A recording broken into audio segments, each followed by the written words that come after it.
आज के इस गहरे विश्लेषण में हम एक बहुत ही दिलचस्प विषय पर बात करने वाले हैं। मतलब अगर हम सोचें कि हमारे पेट या आंतों में रहने वाले खरबों छोटे छोटे सूक्ष्म जीव, जिन्हें हम आमतौर पर माइक्रोब्स कहते हैं। हाँ वही माइक्रोब्स, वो हर दिन हमारे लिवर की सेहत का रिमोट कंट्रोल अपने हाथ में रखते हैं। हम आज एवरब्लिंग हेल्थकेयर के एक बहुत ही शानदार लेख पर चर्चा कर रहे हैं जो इसी गट लिवर एक्सिस की गुत्थी को आसान भाषा में सुलझाता है। जी, और हमारा मकसद भी यही है कि इस जटिल कनेक्शन को समझा जाए। अक्सर लोग सोचते हैं कि ये गट माइक्रोबायोम बस यूं ही पेट में पड़े रहने वाले जीव हैं।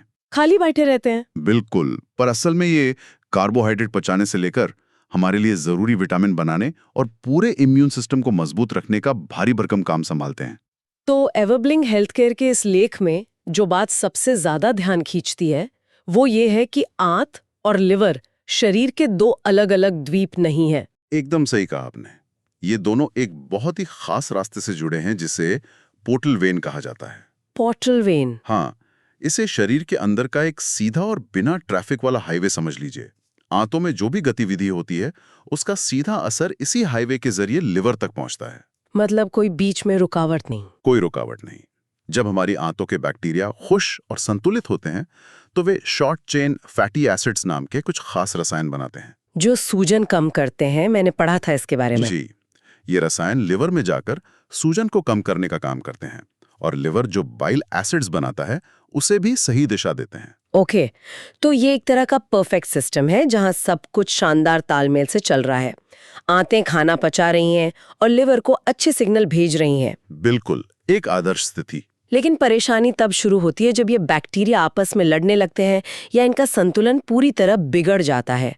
वैज्ञानिक इसे डिसबायोसिस कहते हैं, है ना? जी, डिसबायोसिस। और यही सारी समस्याओं की जड़ है। इसकी वजह से लीकी गट की समस्या हो जाती है। इसका मतलब है कि हमारी आंतों की जो दीवारें एक मजबूत छलनी का काम करती थीं, जो सिर्फ जरूरी चीजों को अंदर आने देती थी, हाँ, वो अब कमजोर पड़ जाती हैं और उनमें सुराख हो जाते हैं। वो छलनी वाला उदाहरण एकदम सटीक है। जब वो प्राकृतिक छलनी टूटती है तो असली दिक्कत शुरू होती है। आंतों का कचरा और हानिकारक टॉक्सिन्स सीधे उस पोर्टल वेन वाले हाईवे से होते हुए भारी मात्रा में लिवर तक पहुंचने लगते हैं। बाप रे, सीधा लिवर पर हमला? बिल्कुल। इनमें जो सबसे खतरनाक तत्व होते हैं उन्हें लिपोपॉलीसैकेराइड्स कहा जाता है, लिपोपॉलीसैकेराइड्स? या शॉर्ट में एलपीएस। आसान भाषा में समझें तो ये एलपीएस उन खराब बैक्टीरिया के बाहरी हिस्से का जहरीला मलबा है। जहरीला मलबा, ये शब्द सुनकर ही स्थिति की गंभीरता समझ आ रही है। जब ये खतरनाक मलबा उस हाईवे से सीधे लिवर के दरवाजे पर जाकर गिरता है तो लिवर कैसे रिएक्ट करता है? जाहिर है वो चुप तो नहीं बैठता होगा। एकदम नहीं। लिवर इस लगातार हो रहे हमले से बचने की कोशिश करता है, जिससे वहां भयंकर सूजन या इन्फ्लेमेशन पैदा हो जाती है। ये कोई मामूली सूजन नहीं है। तो क्या यहीं से बीमारियां शुरू होती हैं? जी, एवरब्लिंक हेल्थकेयर के लेख में स्पष्ट बताया गया है कि यही वो क्रिटिकल पॉइंट है जहां से कई गंभीर बीमारियां जन्म लेती हैं, जैसे non alcoholic fatty liver disease, जिसे NAFLD भी कहते हैं, जो आजकल बहुत आम हो गया है। बहुत आम।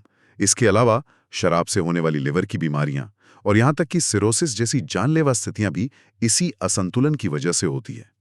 लिवर बेचारा लगातार इन खराब सिग्नल्स और मलबे से जूझता रहता है और थकने लगता है।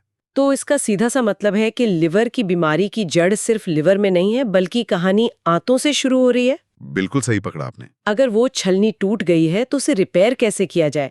क्या हम इस डैमेज को कंट्रोल कर सकते हैं या ये एक वन वे टिकट है?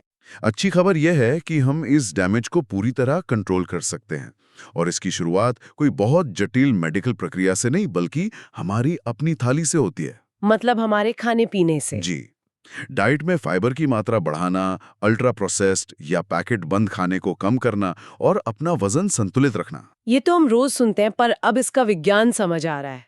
बिल्कुल, ये कुछ ऐसे ठोस कदम हैं जो आंतों के अच्छे बैक्टीरिया की फौज को वापस मजबूत करते हैं।